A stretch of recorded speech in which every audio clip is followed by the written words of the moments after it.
Sudarlun, penyidik di Treskrimus Polda Aceh akhirnya menuntaskan kasus tindak pidana korupsi yang tidak disetorkan ke kas negara dari PPH dan PPN Pemkab Biren dari tahun 2007 hingga 2010 yang melibatkan tersangka Muslim Syamaun, mantan pemegang kas Bendahara Umum Daerah Pemkab Biren.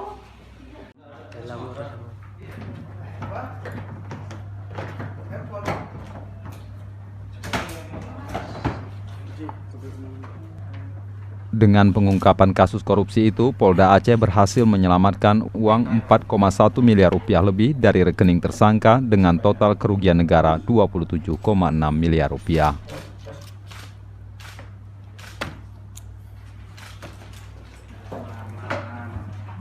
Selain uang tunai 4,1 miliar rupiah, polisi juga menyita aset yang dibeli oleh tersangka berupa tanah dan ruko di kawasan Loksmawe.